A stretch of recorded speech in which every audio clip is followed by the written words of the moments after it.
नमस्कार। एक सरकार जिसकी ड्यूटी सिर्फ इतनी है कि चुनाव होने तक उसको जिम्मेदारी दी गई है और उस जिम्मेदारी को निभाते हुए उस सरकार ने हालात व परिस्थिति को देखते हुए एक डिसीजन लिया है कि सेना के मुखी पांडे जी का 1 महीने का कार्यकाल बढ़ा दिया है।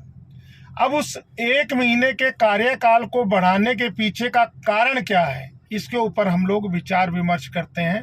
तो दोस्तों, मैं चंदन सिद्धू, आपका दोस्त भाई, आपका मित्र, जिला उपाध्यक्ष भारतीय किसान यूनियन अराजनैतिक लखीमपुर खीरी। दोस्तों, मुद्दा क्या है? मुद्दा ये है कि चुनाव चल रहे हैं, एक सत्र का चुनाव बाकी है, 1 तारीख का। चुनाव के साथ साथ मोदी जी की भाषा अमर्यादित होती जा रही है। चुनाव के साथ साथ उसी भाषा को देखकर बुद्धिजीवी अंदाजा लगा रहे हैं कि हो सकता है इस बार बीजेपी चुनाव हार जाए।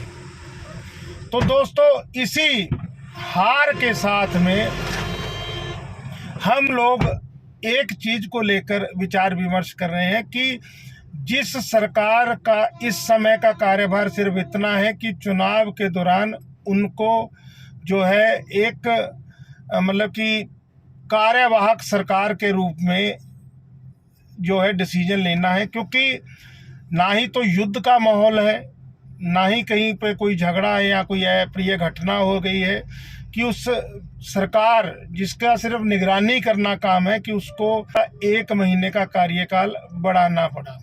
अब उसके पीछे जो अंदाजा लगाया जा रहा है वो अंदाजा ये लगाया जा रहा है कि बीजेपी सबसे बड़ी पार्टी के रूप में उभर के आएगी। ये बात अलग है कि 272 का आंकड़ा वो ना भी छू रहे होंगे, लेकिन बड़ी पार्टी के रूप में वो उभर के आएंगे।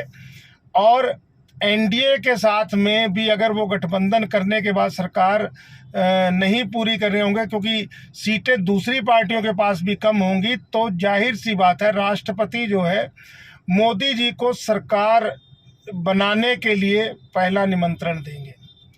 और इस निमंत्रण के दौरान जैसा कि तानाशाही का इतिहास रहा है कि सेना की भूमिका प्रमुख हो जाएगी और सेना मुखी का इस्तेमाल करके मोदी जी शायद कुछ सांसदों को लालच या डर के द्वारा अपनी तरफ करके अपनी सरकार को बनाने का काम कर सकते हैं। और इस चीज में गुजरात लोबी माहिर है, अमित शाह माहिर है।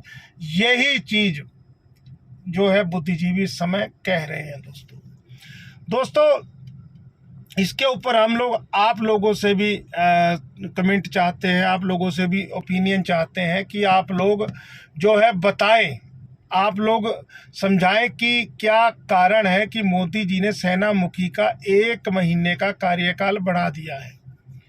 क्या मोदी जी को ऊपर से किसी ने आदेश दिया या मोदी जी ने ये डिसीजन खुद लिया है, ये सोचने का विषय है। बाकी दोस्तों, जो नज़र आ रहा है वही बयान किया जा रहा है, क्योंकि सत्ता के अंदर पर्दे के पीछे बहुत कुछ होता है। तो यहाँ पर मोदी जी अपनी तानाशाही रवैये का इस्तेमाल करके सरकार को दबंगता से बनाने का प्रयास करेंगे। जैसे कि उनकी भाषा के अंदर अमर्यादा और अभद्रता दिख रही है, तो क्या मोदी जी इन सब चीज़ों के ऊपर कार्य करेंगे? अब ये सवाल का जवाब आप लोग दीजिएगा, क्योंकि हम लोगों ने गेंद आपके पाले में डाल दी है। और वीडियो को लाइक व शेयर जरूर करिएगा। जय हिंद दोस्तों, जय जवान जय किसान, धन्यवाद।